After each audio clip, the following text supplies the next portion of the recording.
So what we're going to do is we're going to go from, we did this last week with Paul Machin. So if you're a Liverpool fan, you might want to go check that one out. We're going to go from most expensive down to, the least expensive of the 10 down to the most expensive ever Man United signing. And I'll be honest, Carl, this whole series during the transfer window, getting into the bones of this, was based around Man United's 10. Okay. Because this 10 is wild. Let's start off with the least expensive of the top 10 most expensive Man United signings of all time. That man is Mason Mount. A bit like the episode with Paul last week. There's a few that are kind of sailed off into the sunset, and then a few that are still here. Mason Mount, of course, is still here. £53.89 million. Only 32 games so far, just 1 goal and just 1 assist. So he nearly signed for Liverpool. So obviously this Arsenal podcast also interested in. Yeah, this podcast is called The Ripple Effect, and I guess he could have stayed at Chelsea if he'd kind of signed the deal. What do you think the world would have been like for Mason Mount if he'd gone to another club? Do you think the injury problems were the injury problems regardless, or do you think it's sort of double bad because he came to Man United and there's positional problems with him? I think it's always hard to comment on health, and this is true. always the thing about when we do the what if scenario is, okay, I can give you a fantastic what if where Eden Hazard ends up at Tottenham Hotspur rather than goes to Chelsea, and this thing happens, and this thing happens, and this thing happens, and this happens. But also Eden Hazard in this alternate reality signs for Spurs and also tears his ACL in week 3. And I don't want to tell you that story. I want to tell my other story. True. So, was Mason Mount always going to have these injury problems regardless of whichever football club he went to? The answer to that is maybe. So he's in his final. Well, his contract's winding down at Tottenham. Sorry, I said Tottenham there. Ian Hazard. He's winding down. He's approaching the final years of his contract at Chelsea. Chelsea play Manchester United at Old Trafford towards the end of this season before Mount arrives. Mount is not available because Mount is dealing with a hip injury, an injury to his pubic bone, I believe. Now, the more I am talking to people in sports science and whatnot, hip injuries seem to be growing in importance and growing in, like, we've really got to manage these things. Because when you injure your hip, it's not just your hip, it's also all the muscles attached to your hip, your hamstring, your calf, your whatnot. They're not, you have a hip injury, it's hard to work out all those muscles. So you sort of, everything needs to be reorientated and done and whatnot. And there have been 2 or 3 players in what I would say who played lockdown football and have come out of the lockdown football bit who have had hip injuries, and they're currently having problems. One of them is Anthony Martial, had a hip injury before the Euro 2020, and he's never quite been the same post that. So would Mount still have had those hip injuries and issues and other muscle issues that he's currently having if he'd gone to Liverpool? Don't know. Maybe he arrives and Klopp goes, maybe arrives and Klopp goes, you've had a hip injury, I've got to bump the sliders this way on the training thing and make you do more video work and make you do more tactical work than what we're currently doing. You're not going to actually play too many minutes because I've got all these other midfielders in here who can carry the load for you. Whereas when he arrived at Manchester United, he arrives at Manchester United and Erik Ten Hag keeps using the word dynamic. He used the word dynamic multiple times in pre-season. And the big thing regarding Mason Mount, or he called Mason Mount dynamic multiple times. He said, right. I think he's really good. I think he's really multifaceted. I think he's a very dynamic football player. Gives Mount the number 7 shirt. Yeah.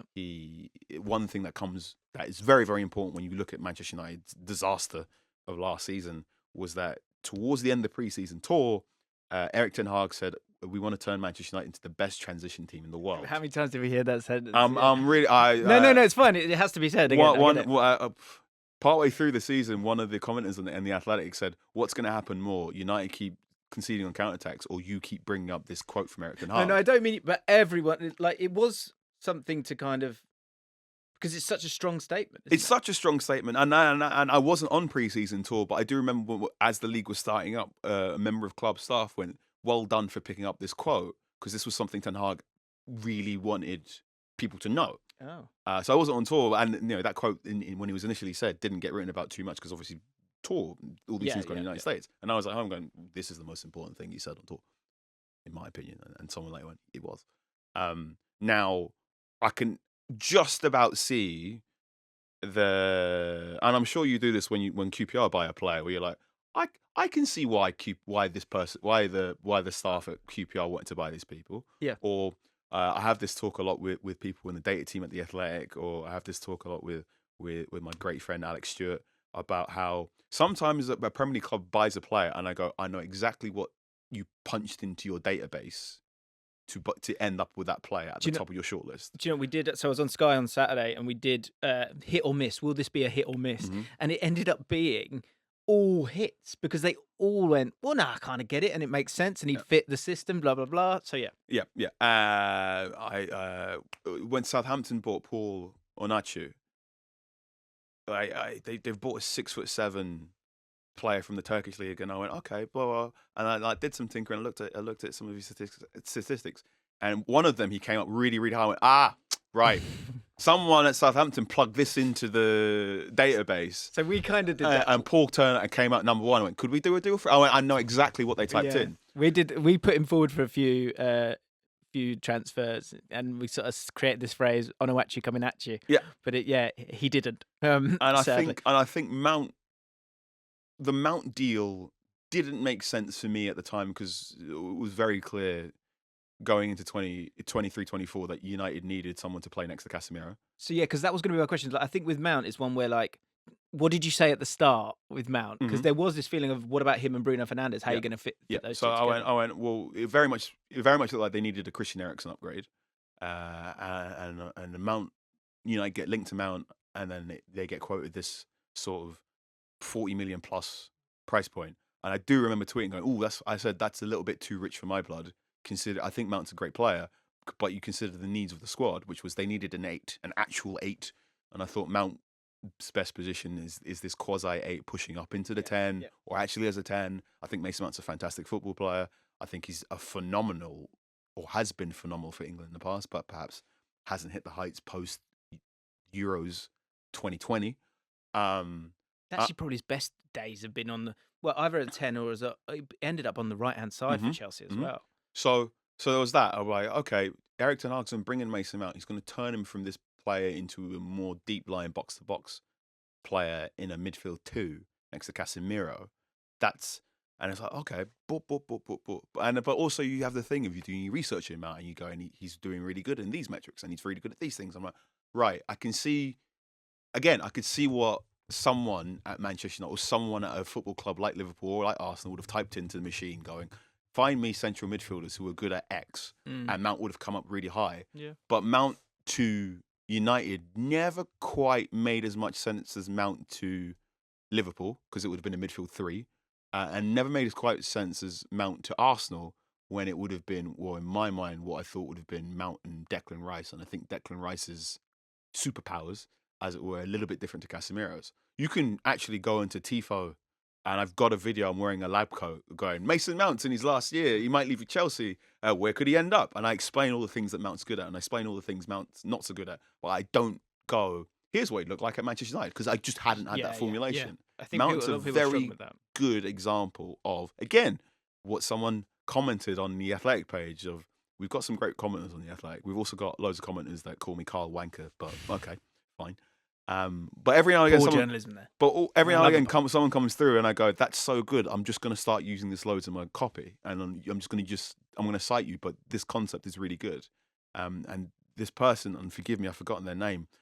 They said Manchester United are very good at silo signings, so signings that make sense when siloed off from everybody else.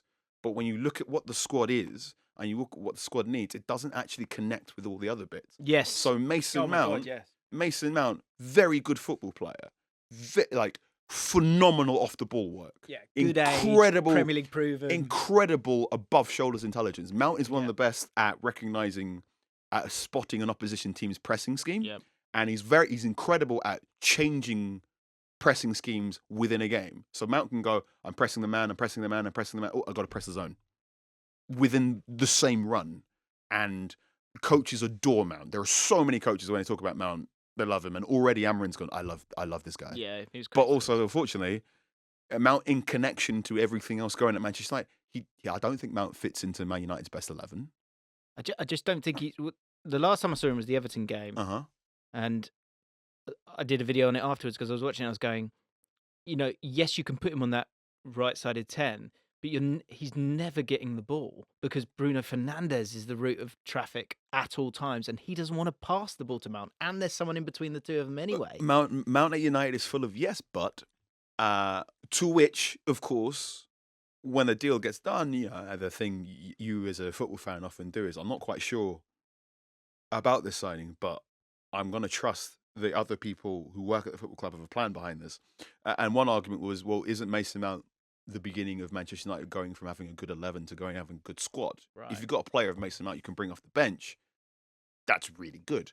And I was like, yeah, that kind of makes sense. But then, unfortunately, he's just not played enough. But I think at that time, for that amount of money, he needs to come in and affect the first team in a better way. Yes. So where would you put him in your 10 list of rankings here? Oh, this is always harsh, especially when you're talking about football players who are currently playing, and football players always subject to change. Every list is, I would say Mount, in terms of being able to affect games and whether or not this is a good sign or bad sign, I think Mount is probably, I don't think he's the worst of the top 10. But I'd probably put him towards the bottom of the top 10, if only because he's just, unfortunately, due to injury, I'm gonna have to push you hasn't played. I'll put this at number 9. Number 9, okay. Mason Mount is second bottom of the 10, but it is only 10 players, okay, yes. And it is also I think if Mount gets a full season of Man United under his belt, he'll probably shoot up these rankings. The data set is way, is low, isn't it, with him? Let's be honest. Next up, so we're going to talk about this next one, but I'm going to ask you not to give your ranking. Okay, Bruno Fernandes, 54.56 million. A bit of a ripple effect for you guys. Sporting fans attacking the training ground is the reason Bruno became world class. Before joining Sporting, Bruno was always considered a nearly man. He'd shown promise in Italy, playing in Serie B, but struggled in Serie A. After struggling at Udinese, he moved to Sampdoria for a season. He later returned home to Portugal, joining Sporting. But after a poor season 2018, finishing third in the league, it left Sporting fans outraged, which led to them attacking the training ground. Shockingly, Bruno and several of his teammates, including coaches, were left injured. Bruno wanted to leave Sporting after this incident, but the club convinced him to stay by offering him a big contract. If he had left at this time, 2018, he probably wouldn't have joined Man United because he wasn't seen as being good enough yet, meaning he probably would have gone to a mid-table Premier League club and might have cost even more. Actually, that's an ad-lib. Instead, he accepted the contract offer, which made it hard for clubs to purchase him until a lot of money came in from Manchester United. Do you know what? I've sort of gone up and down with Bruno Fernandes as a kind of player and a person, maybe a person on the pitch. Let's be honest, because we all change once we cross that white line. But I'm quite enjoying Bruno Fernandes right now. I think especially in this team that I think is still maybe at the starting point of improving. I think that would be the hope here, right? But overall, I'm not outrageously impressed in any way, despite some big wins against top teams. But Bruno Fernandes, for me, I think the Liverpool game, we did a video on it, you could just see he's kind of a step ahead and brave enough to make those passes. A big thing I feel about Man United a lot of the time is, if pick up that player and put him in, maybe not that Man United team because they were winning everything anyway, but just a really well put together. If you put them into a Manchester United team with the structure and security blankets that Sir Alex Ferguson put there, and then what could they do? But also just wholehearted chemistry and quality and balance of a team. You take any Manchester United player in 2025 and drop them in 2005. So not even a great year for Manchester United. There you go. And what could they do? Yes. And I think Bruno is one thing I think about Bruno Fernandes all the time is Bruno Fernandes at Manchester United has a lot in common with Kevin De Bruyne at Wolfsburg. So De Bruyne goes to Wolfsburg and just becomes an assist machine. Real just through ball demon. And this eventually he progresses a little bit more and gets to Manchester City, and Pep then goes, hey, there are things other than the triangle button on the controller you need to learn. Not in my world. Boom, boom, boom, boom, boom, boom, boom, boom, boom, boom, boom. And De Bruyne goes through this evolution, and now will go down in history as a Premier League great, and will go down in history as one of the greatest Belgian football players of all time. Yeah, of course. Now, what happens when you are a football player with some of the raw capabilities and talent to do that, but you don't have your Pep Guardiola? What you enter is just like a a crucible of chaos that is Manchester United. Yeah, constant storm. And it gets overlooked how bad Manchester United were at the start of the 1920 season. I think throughout his whole career there. I really want to break down the start. All right, fair. So fair, the fair, 1920 season, again, is one of those seasons where I think we're beginning to memory hole how weird it was because we had the 110-day break due to COVID, and then Project Restart happened. And I think a lot of our memories now are focused more on Project Restart than the bit before it, or at least the bit before it. What you do remember is the Liverpool bit, not what the other teams were doing. Yep, true. So this United team goes in at 1920, and Paul Pogba at this point, frankly, is just like, I really want to go to Real Madrid. Why am I here? I really want to go. Why am I here? I watched them. I was a Southampton reporter at the time, and they go down, they play Saints, and this is also at the start of Dan James figuring stuff out for United. There's that little Dan James purple patch, and it was a bit towards the end of the game, and Paul Pogba, bless his heart, we'll get to him later on, and I'll say as a disclaimer on this podcast, I cannot be rational and sensible when discussing Paul Pogba. I adore Paul Pogba, and everyone's got that sort of. You meet a genie and he goes, I will give you the footballing ability of one football player. Right. And most people are, give me Messi, give me this one. Please make me play football like Paul Pogba. Right. That's how odd and unusual my relationship is with Paul Pogba. Okay. I'm excited to get to that. We'll do this later. Yeah. And I remember, and Paul Pogba, for all of his pluses and all of his weaknesses, Paul Pogba absolutely hates being pressed by two players. He's reactive to the man. He's not reactive to the pressing scheme. Right. And loads of Premier League teams figure this out. Of like, if you just send two midfielders up at Pogba at the same time, he might beat one, but he's not going to see the second. He gets clattered. So Romeo at this Southampton game is just beating Pogba up, and Pogba's like, oh, I hate this. He's hobbling for like the last 20 minutes of this game. And there's a bit in this game where Pogba gets on the ball and he looks up, and I watch him. He looks up. He sees Scott McTominay. He looks and he sees Dan James, and he very visibly. His shoulders go like, oh. And he's like, oh, these passing options aren't on. I'm going to carry it. And he keeps carrying it and he gets clattered. And he's like, I don't want to do this. So Pogba is just like not up for the task right now. He can't carry the load from deep midfield, or he doesn't want to anymore. And also Pogba's getting injured loads, which means the number 10 position is given to Andreas Pereira. And this is the Andreas Pereira before he gets the Marco Silva style like refinement as well. So this team is just deeply lacking creative players in midfield, and all of a sudden in January, Bruno Fernandes comes in, and Bruno Fernandes, I mean, that boy, you can say what you will if you like him or you dislike him. He ain't ever scared. No, he's willing. He is bloody minded. He's not ever scared. Yeah. He believes in his talent and will do this. So you have a team at the start of the 1920 season that just like really has a problem making line breaking passes, and Bruno Fernandes comes in and he's good at making line breaking passes, and he's like, oh, I'm one of the only players in this team who can make line-breaking passes. Okay, I'll make all of the line-breaking passes. And this is why the Bruno debate has constantly been, would Manchester United be better off without him? Because Bruno Fernandes is a very unusual, atypical, unorthodox attacking midfielder. At an age where most playmakers now are being told to balance ball retention with your line-breaking pass. So De Bruyne will look up, and if he doesn't think the through ball is on, he's going to recycle the ball. Whereas Bruno's like, screw it. Dare to be brave. But to your point, he was, like you say, I remember him. He came in and he outrageously hit the ground running. But at the same time, that burden was kind of put upon him, and he was okay with it because, as you say, he's got that kind of mentality. And I think from then on, it's been such a storm, and there's been such desperation to win games that that's never really been taken away from him. Bruno Fernandes puts the fun into dysfunctional football teams. Nice. Right? That's the bar. And for ages, Manchester United had this very heliocentric system of all of these attacking players, all but Bruno, and Bruno sorts out everything else. Now, when you're a dysfunctional football team, it's not really a problem when you've got a football player who has this unorthodox through balls at all costs bit. But there's also the question that's always been of like, one day Bruno Fernandes will slow down, or one day Manchester United will want to be a more functional football team. Yes. And shouldn't they eventually take that burden away from Bruno Fernandes? And the answer is sometimes maybe, but also now I've seen enough games of United without Bruno Fernandes going, no. This succession plan can't. We've got to sort the succession plan out now before. That's the gap between the two, isn't it? Sunsetting Bruno Fernandes. Okay, we'll get your ranking on him a little bit later on. In 8th spot, Casemiro. Here we go. 60 mil. Ripple on him is that Liverpool failing to sign Tchouaméni is the reason why he found himself at Real Madrid. Liverpool also linked with Tchouaméni in the summer of 2022, and it looked like it was going to get done and dusted. He'd agreed personal terms, but when Real Madrid came in for him, he changed his mind and headed to Spain, which allowed Real Madrid to sell Casemiro perhaps 1 year earlier than he might have otherwise. Flash forward to 2024, and Casemiro his mistakes gifts Liverpool a goal.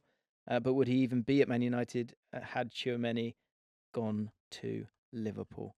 Broad thoughts on Casemiro, who first season was brilliant. He was. It's there's this old adage of sometimes the boxer grows older in the ring. Yeah, that's how I feel about Casemiro. Casemiro at Manchester United is you're a player who's renowned for your running, your spatial intelligence, and your deceptively great aerial anticipation. Casemiro is not 6 foot, and yet his ability in the air and his ability to out jump and predict where that ball is going to land, you'd expect him to be 6'2", or in the common parlance. Is it the same thing with Bruno? It's kind of the other side. The dysfunction has allowed him to lead and thrive and be the guy, and it's kind of works for Bruno broadly. For Casemiro, you take him out of Real Madrid, and you've got like Modric you can give it to, and Cruz you can give it to. So season 1 of Casemiro, I think, was quite fun because very clearly there was parts where Casemiro was like, I don't need to pass the. I'm not passing to Modric now. I'm the guy that gets to make the through ball. And you can see he really relished the he was enjoying. He really enjoyed. League Cup final. He was phenomenal. He really enjoyed getting into his playmaking bag, so to speak. And you talk about the League Cup final. There was a bit towards the end against Newcastle where Marcel Sabitzer is trying to drop deep on a throw in, and Casemiro's like just waves him off, goes, "No, I got this." And I remember going to that second season, so the start of last season, and I spoke to a friend who writes very, very well again about Real Madrid, and I just went, "Hi, question. Looking at all the squad and the competition, Man United, I went, United might need someone to be a backup to Casemiro." I just went to my Real Madrid supporting friend. I just went, How did Real Madrid get backups for Casemiro? To which he went, "We tried.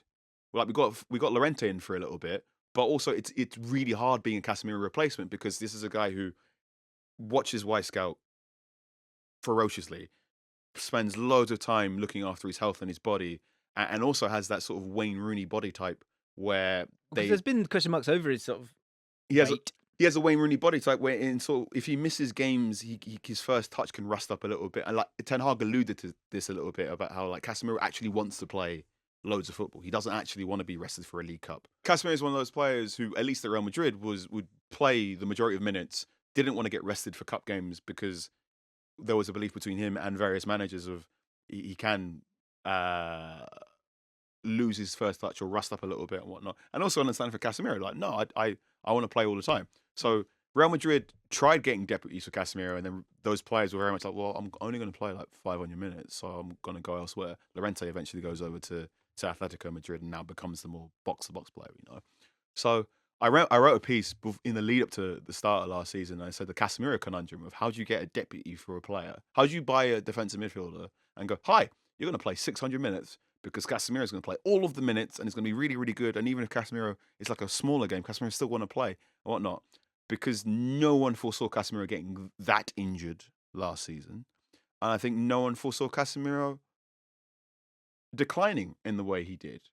And I hate using the word decline. I hate saying this player is bad or whatnot. It's life, though, isn't it? Like it's it does. I think it does feel more glaring with him. I think you could have chucked it at. I did. It wasn't helped by the system as well. No. And I did write this partway through the season about how a 30-plus Casemiro is having real problems. But also, if you had a 26-year-old Casemiro playing in United, it'd be really difficult because he's again on the Erik Ten Hag's best transitional team in the world. There were so many flaws going on that it just made Casemiro have to marshal a phenomenal amount of space in a Premier League era where everyone's becoming more physical, everyone's becoming faster, and as whatnot. And this is the thing of should they have bought him? So Jim Radcliffe had questions over who authorised that purchase when he made his minority investment. Apparently, so Jim Radcliffe, as part of his like bid and landing, was like, "Great, cool, thank you, champagne open." By the way, who approved the Casemiro deal? I tweeted at the time, and it initially aged really badly. Now I just remembered it. I remember thinking, Doesn't this feel a bit Schweinsteigery? I do remember. So after his unveiling, Manchester United beat Liverpool at Old Trafford, the 2-1. It's the big Ten Hag's got something. Casemiro gets unveiled, Yeah. and I went. Oh, for one, I was totally surprised United could get him. For two, I did have a shouldn't United have tried to buy the midfielder Real Madrid were getting to replace Casemiro instead of getting Casemiro. But also, I thought Casemiro will do for now. Yeah. I said this will be a problem later on, but this is good right now. And I think this happened to a lot of people at United. Was no one anticipated that where Casemiro is in 2025 would happen this early. Yeah, fair. Okay. Where are you ranking our boy Casemiro? I am ranking him because that first season was good and so effective and so much what United needed. Yeah. Fourth. I think this is a lot. Fourth. Next up, seventh. Oh, excited to get your thoughts on this. Angel Di Maria. Oh. Remember him? £62.95 million. A bit like Mason Mount at the time of recording.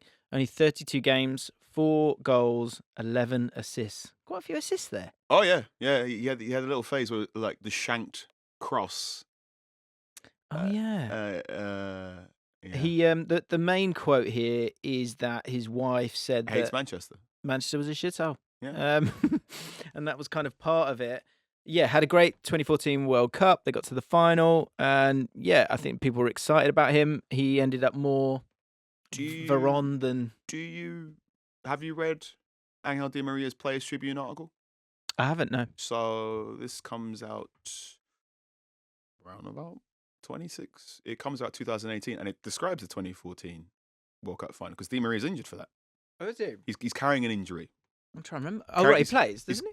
2014 World Cup final? That's the one in Brazil between Germany and Argentina. Yes. It is, yeah. Yes, sorry. I've watched a lot of games of football, so sometimes I've seen a lot of finals with Di Maria as well. That's where I'm getting mixed up. There, if you go in the Players Tribune, there is a piece from Di Maria about his career and his life. And it starts with him being in the medical room ahead of the 2014 World Cup final, and he is carrying a knock.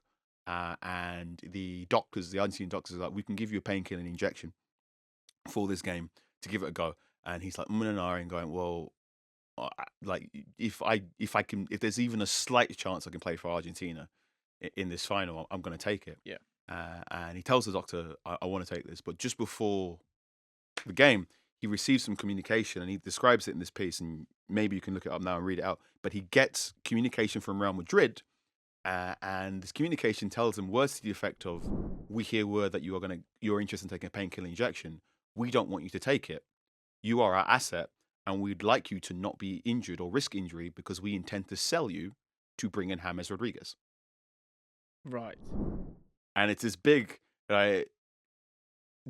And how Di Maria's departure from Real Madrid is covered in acrimony, not just for that, but for other things, right? Di Maria is a fascinating football player in that he's won Champions League trophies with Cristiano Ronaldo, and he's won international trophies with Lionel Messi, right? This is to my mind one of the greatest midfielders of his generation. Yeah, a great facilitator. And he's a rocket. He's one of a number of football players who has won and had a fantastic Real Madrid career, but at some point, Real Madrid's like, bye, you have to go now. We're doing a new project. And it looks as if that summer he's going to PSG. PSG are interested. Boom, boom, boom, boom, boom, boom, boom. And then Manchester United just offer more money and figure out a deal. And he ends up being a Manchester United player. It's regarded a coup at the time. He gets the number 7 shirt. Yep. And I do remember this. I think it might have been Sam Wallace in the Telegraph. When this deal goes through, where someone just went, this is a really good deal on paper, but are we sure Van Gaal and Di Maria are going to get on? And the author, and it might not be Sam Wallace, so I'm really sorry if I've done the credit, but it went, do you know how Rivaldo feels about Louis Van Gaal? Like, this sort of dribbly winger either gets on really well with Louis Van Gaal, or they really don't get on well, because Louis Van Gaal has very particular thoughts about dribbling and which players are allowed to dribble and which players aren't allowed to dribble. So it's not just the fact that Di Maria's wife absolutely hates Manchester. So she thought Manchester was a shithole. She complained about the weather. I believe the Di Marias were living in Neville's, one of the houses owned by one of the Nevilles as well. Okay. So they weren't in they were put somewhere in Cheshire to live. Mm. And whatnot, and the house got burgled as well, which also really lessened their relationship with the city. Because it is the only real blip, isn't it? Yeah. Elsewhere he's just had, okay, he's never truly been the main guy, But he's a but he's fantastic been football player. alongside incredibly main So men. look, he wanted to go to PSG. United drop a bid in. It starts off really well, and I'm going to bring this up now. It goes really well until Leicester City 5, Manchester United 3. Now, this is a game that now in the history of the Premier League is often lauded as the beginnings of Jamie Vardy's emergence. Right. But you talk to a Man United fan about this, they're like, oh, fucking hell. I'm sorry, I don't know if I'm allowed to swear. Yeah, okay. United fans always think about this as a huge sliding doors moment because this, like the United team is clicking under Van Gaal. Van Gaal's playing a midfield, is playing a 4-4-2 diamond. He's getting Rooney in the team, he's getting Van Persie in the team, he's getting Di Maria in the team. And Di Maria is beginning to find like his feet. He's scoring goals, he's getting some assists going on. And you're like, this is it. They figured it out. And they lose 5-3 against Leicester after being up. And then Van Gaal's like, nope, handbrake. We got to sort this out. We're not losing games like that anymore. And Di Maria slowly finds himself being ebbed away at the team. These things like you've described, the settling to Manchester, whatnot, and his interest is not there as it is. And Van Gaal at Manchester United is fascinating. That I really would have liked to see what season 3 Van Gaal would have been like, but also I remember season 2 Van Gaal. Actually watching it was so painful. I remember just past. And I do remember, I believe Wayne Rooney said this, that Van Gaal said only certain players were allowed to dribble, because he only believed only certain players had the capabilities of dribbling without losing the ball. And I think that's just the wrong framework for a player like Di Maria. I also believe Van Gaal said you're not allowed. He said United players aren't allowed to shoot on goal first time. You have to take a touch. And there's a game where Ander Herrera scores. I think it's like a 4-0 victory, and Herrera, the ball comes across and Ander hits it first time and it goes in. And he's walking into the dressing room and he's walking past Van Gaal and he's like thinking Van Gaal's going to like congratulating Van Gaal's like, what did I tell you about this? Oh, wow. Now, I used to work for Players Tribune, and again, when you talk to all these players and these players come and want to tell you their stories, you sort of end up with like a whiteboard and you figure out, okay, so you really like this manager and you didn't really like this manager, and you really like this manager, you didn't really like this manager, and I always find it fascinating, sort of what sort of personalities are well suited for certain managers, because there are certain players that come through like, oh yeah, you and Mourinho would get on, or oh yeah, you're a Pep style player, or we always do this. Like you could tell like which player right now in the Premier League do you think Alex Ferguson would have gone? Yeah, you're good. But the first thing I came into was Jude Bellingham, obviously, isn't the Prem, but like that style of play, Morgan Rogers looks like an Alex Ferguson player, right? Yeah. And like Di Maria isn't just not a Van Gaal player, right? I see what you mean. And I think that happened, and so Di Maria comes and goes. It ends up being a rental, and Di Maria makes it very clear that he does not like Man United. When PSG come in 2019 in Champions League under interim Ole Gunnar Solskjaer, PSG win the home leg, Pogba gets sent off, and Di Maria celebrates in front of the United fans. I think he holds a bottle of beer, like, hey. And then it's a funny moment. When United beat PSG on away goals, United fans were very much like flicking their V's at Di Maria. So there's animosity there. Di Maria is a fantastic football player, but he's not a Manchester United football player. And I say this all the time, and we'll talk about this on the list, about how it's not the worst thing in the world to not be a Manchester United player. Okay. Where's he on the list? He is 7th on the list. Quite low. Although 32 games, I mean, what are you going to say? Also, I think it's one where like almost went under the radar in terms of big fee that didn't work, but you were able to just move on. Because PSG wanted him. Yeah. And so clear. And it was just, okay. They've got a mild hit on the sale, but I think due to amortization, it came across nice to the accountants. And he went off to PSG. And he was fantastic at PSG. Did Di Maria play with Mbappe? Yeah. Okay, so he's played with Mbappe, Ronaldo, and Ronaldo. I'm telling you, got a dream team there. The Di Maria interview. I know he hates Manchester, so I don't know how inclined he is to come and talk to English media. But they're like he's a fascinating.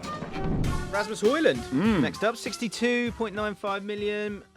Anyone who knows me knows I think one analogy I think is, I don't know if it's a good analogy, but it's been swirling around my head a bit, is that Man United's such an interesting place right now because I think it's one where, like, if you've got a jazz band and you bring in a heavy metal guitarist, it doesn't matter how good they are. They come in, it's not really going to work. When we talk about Man United, I do this all the time. I think, like, if in terms of Amorim wanting to play jazz, I do think Rasmus Hojlund is a jazz player. If that makes any sense. I think he fits stylistically. Do you go to jazz clubs? You been to Ronnie Scott's? I've been to once. I've been once. All Yeah. But forget the jazz element of it. The point is, yes, I feel like there's certain players at Man United, it's just not gonna work based on a profile point of view. Rasmus Hojlund, I really, really want it to click because I feel like he has absolutely everything to be a huge success at Man United. But obviously, the longer it goes on, I think I always find this interesting. In terms of the lifespan of fans' patience or an overall review of a player's time at a club, he is slowly running out of time. He needs to get to the end of the next season. He needs to work. Absurd thing to be saying about a player halfway through his second season. I know that. I agree. And yet, this is Manchester United. So it makes sense. And it's true. Like Darwin Núñez, like last week with Paul, the Liverpool fan base have gone. It's a similar thing where it's he doesn't work here with Arne Slot. Rasmus Hojlund should work. But you can only get so many opportunities. We'll keep this really quick. I've written about this. I wrote about this just before the Euro 2024 about Hojlund going into Denmark games. I talked to Hojlund after their 1-1 draw at the start of their Euros campaign, and I didn't think Hojlund was properly used on Erik Ten Hag in his first season. Can agree. For large sections, and I said this 2 or 3 times. I like Hojlund reminds me a lot of Ollie Watkins when Watkins was in the Championship. Like Hojlund's a channel runner, ideally, and yet there are loads of bits where Hojlund is grappling with defenders and trying to be a target man. And I wrote this in my piece before the Euros. I said you've got a player who's like a young Ollie Watkins, and you're using him like he's an old Olivier Giroud. Mate, exactly. And I saw again. We're talking the day after United beat Arsenal on penalties, and there are 2 or 3 bits where Hojlund's got his back up against Saliba and Gabriel, and I'm heartened that Hojlund's building this part of his game out. I'm heartened that he wants to improve all facets of his game and wants to grapple with centre backs. But also going, what are you doing? Yeah, get in the channels. Yeah, you're quick enough. Start watching more Vardy tape. Yeah. And this is that's the fun bit of being a journalist and also a fan. I think he's got plenty of raw materials to be a great striker. Also, you're right in that. Sorry. Yeah, there are certain bits in there where, like, if you don't figure this bit out quickly, it might get sticky. I think I'd like to see a bit more ego from him. Like, I think there's moments when Garnacho's one, but there's 2 sides of it. Garnacho doesn't look for him. Mm-hmm. Bruno actually does look for him, but Hojlund goes, "Oh, he won't be looking for me." And it's like he just needs to be a bit more. He needs to gamble. He needs to be that dickhead striker. Where are you putting him on your list? One above Di Maria. I believe that's 6th spot. Okay, and that he can move up or down in time. Next up is, where are we?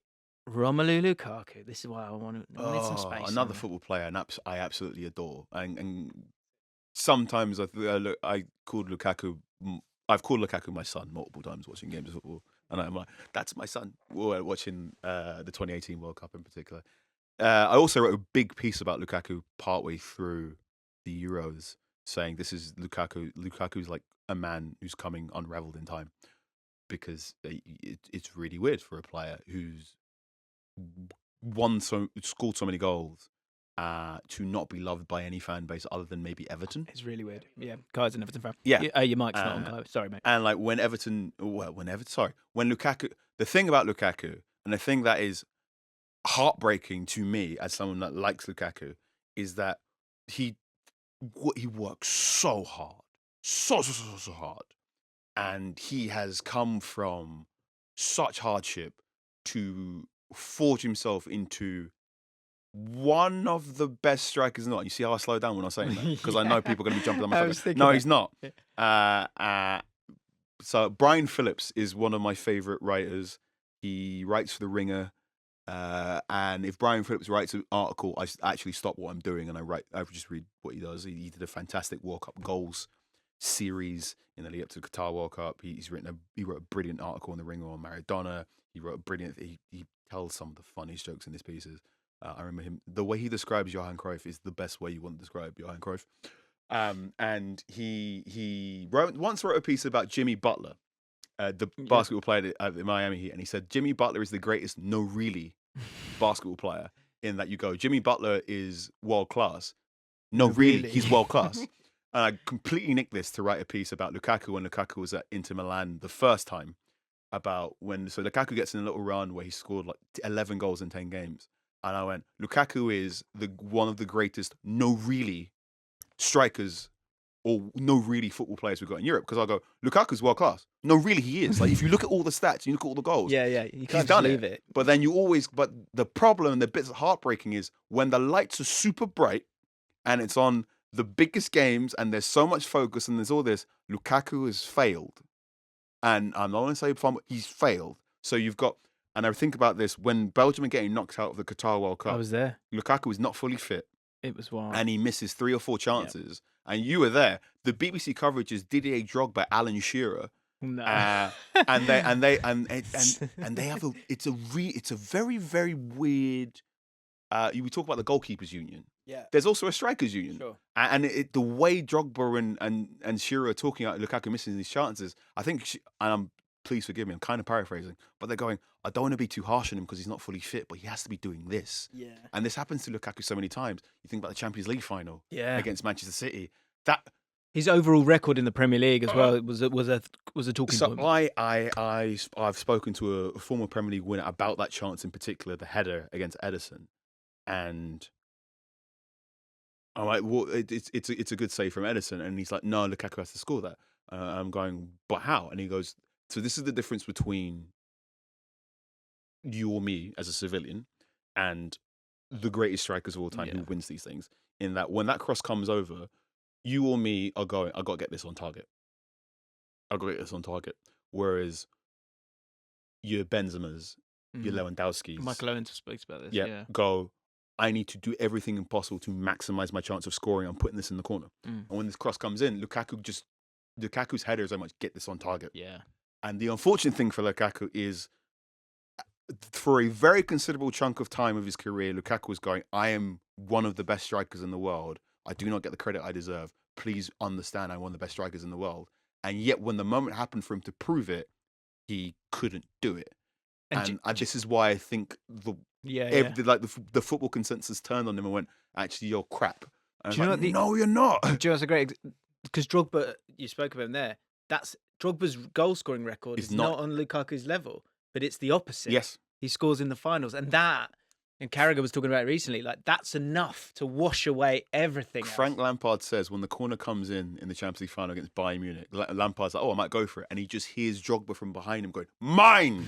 Nice. And Lampard's like, no, if he's called it, he's going to go for it. Yeah. And also, imagine, like, that's peak Frank Lampard, close to peak Frank Lampard going, I'm going to leave this because I know this guy's got it. Lukaku's time at United is really hard because his first season at United is pretty good. 96 games, 42 goals, 12 assists. This is another example of a manager coming in, things are going well at United, and then they have a result and they go, oop, handbrake. It just didn't. They're playing totally really good. fulfilled. Pogba and him are teaming up really well. They remember the video where Lukaku tells Pogba after the World Cup, I'll see you at training, and then Pogba and him are like, yo, we're going to play with each other. And I think they beat Swansea, and they beat West Ham 4-0, and you're like, this is clicking. And it doesn't quite happen, it doesn't quite work out. And then the summer happens, and Lukaku comes back, and Lukaku, by his own admission, comes back, and he's just too big. Yeah. He's too big. Lukaku, bless his heart.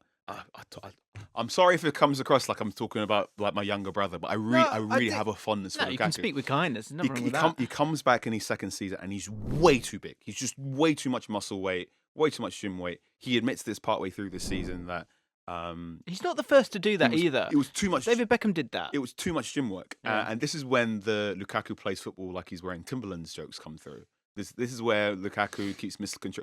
This is why Lukaku's miscontrolling the ball, because he's carrying this extra muscle weight and it's affecting his momentum. So there are loads of times where he's going sprinting for the ball and he wants to slow down to control it, but because he's just carrying this extra muscle weight, that extra muscle weight is carrying him forward a fraction of a second bit.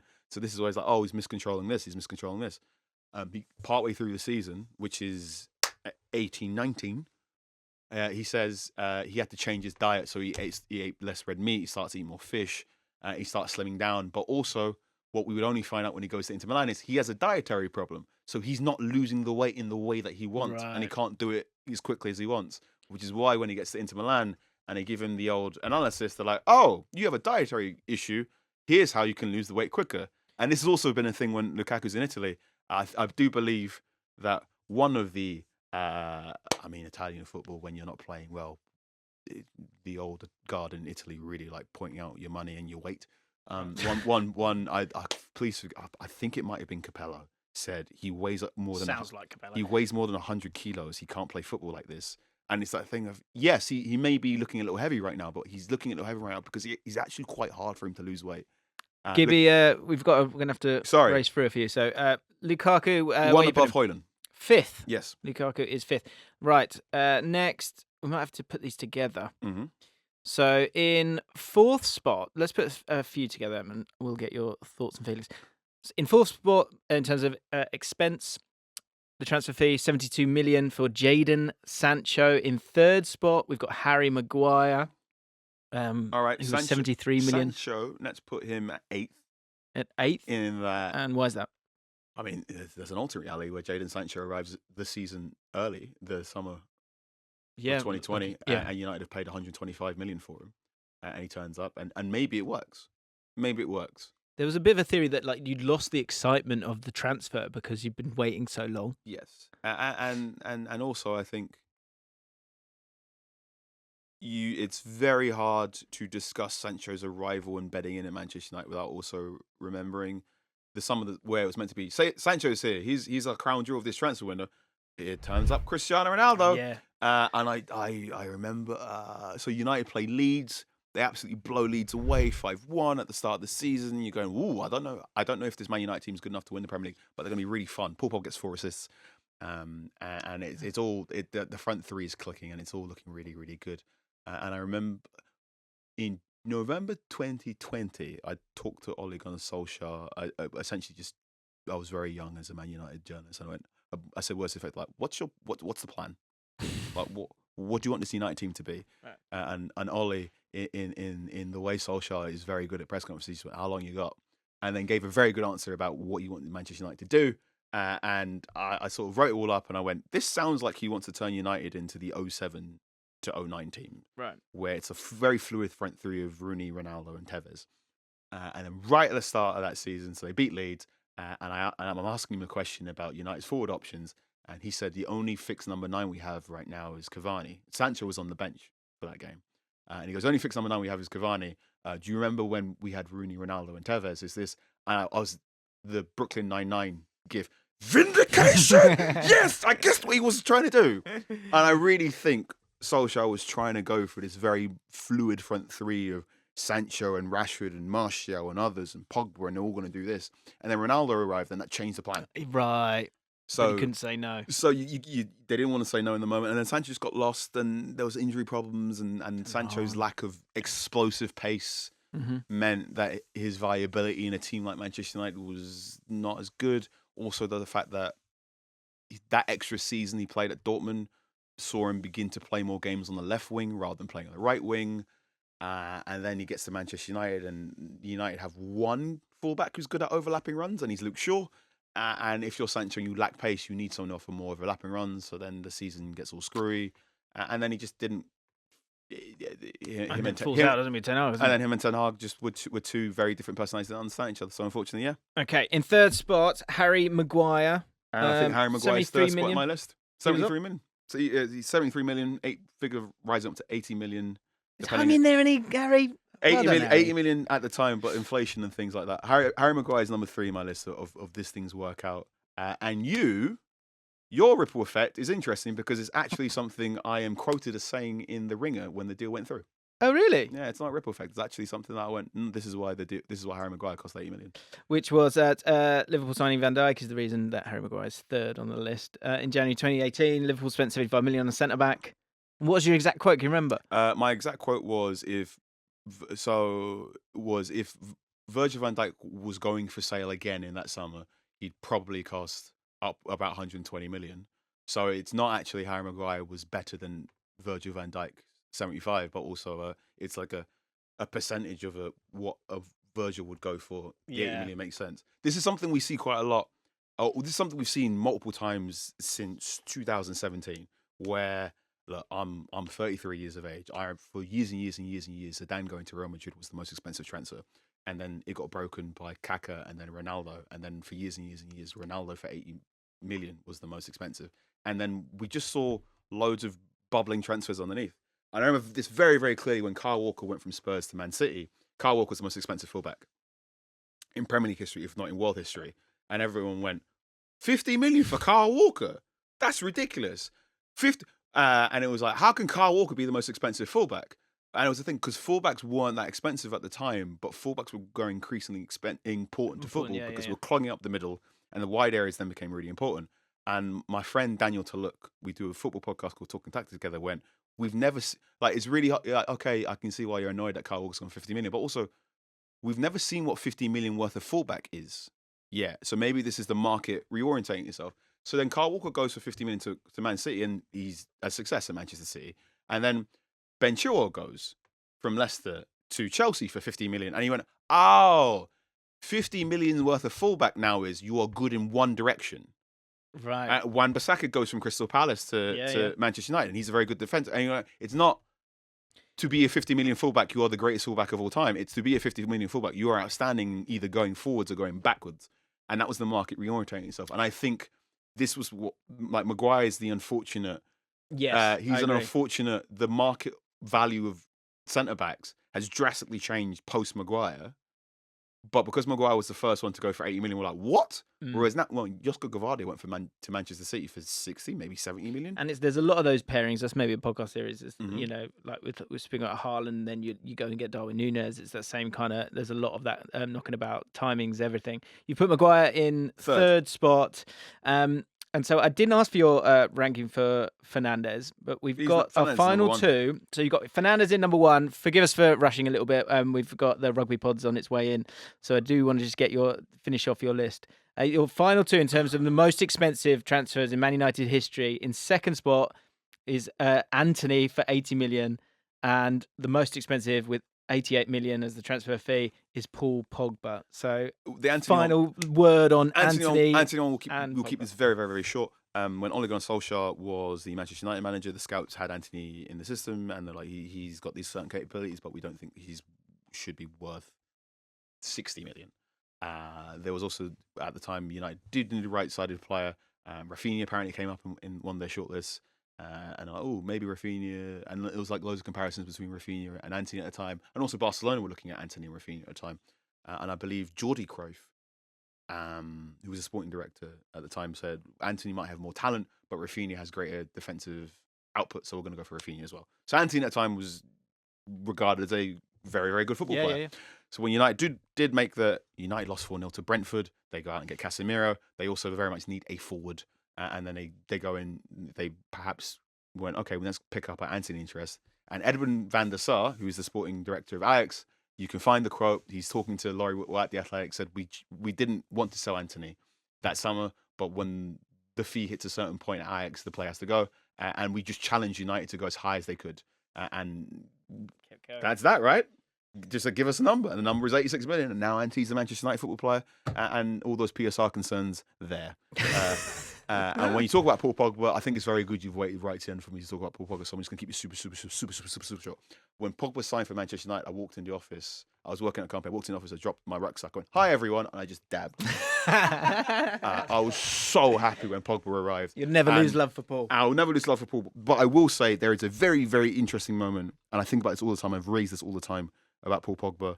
One, your understanding of Paul Pogba would have made way more sense if Paul Pogba was 5'7" or 5'8", because you see him and he's 6'2" and he can do all these things like, you'd be good at everything. Like Paul Pogba, I love him. He hates defending. Yeah. He hates heading the ball, and he would have made more sense if he was just a bit shorter, and you would have put less. You would have put less physical concerns on him. And there's also a bit in Euro 2020. I've brought up this tournament so many times. In Euro 2020, where Paul Pogba is the best player at the Euros until that game against Switzerland goes to extra time. Yeah, he's so good. Head and shoulders above everyone at that tournament, and he's balling out above his skin. And obviously the debate happens of why he's better for France than he is for his club. And it was great because it was on ITV, and it's Roy Keane and it's Vieira, and they're talking to each other about this. And Keane is talking about how it's Pogba's personality, and he can't do this, and he can't do this, and he can't do this, and this is the reason why he can't do it. And Vieira was talking actually about the tactical concerns, about the fact that United bought Paul Pogba, and they didn't ever get him the players needed. Because when Pogba was amazing for Juve, He had Pirlo passing, he had Marquisio doing his running, and he had Vidal as his bodyguard. And then he arrives at United, and United go, you just do all that stuff yourself. And Pogba's like, no, I do need some help. And I think United really balls things up by every time they have a chance to get a Paul Pogba bodyguard, a Paul Pogba partner, they didn't get the right player. They got Matic, who was on the downturn from Chelsea. They didn't get it. And there was this time where it's like the McFred thing and it didn't quite work. There was that little bit where it was Pogba on the left of the three, Ander Herrera to do the shouting, and Matic to be the anchor. And that's when it worked. And then Ander Herrera gets injured, and Paul Pogba immediately starts fluttering the eyes at Real Madrid during the international break. Because I think that was Pogba going, this is done. I can't be a Man United player. Yeah. And this argument between Vieira and Roy Keane was fascinating because I went, Roy Keane's perspective on Paul Pogba of it's application, effort, and personality. It's probably why Roy Keane won more trophies at United compared to Vieira at Arsenal. However, Vieira's perspective about how it's tactics and it's about how you're set up your midfield is why Vieira at the time was a more successful manager than Roy Keane.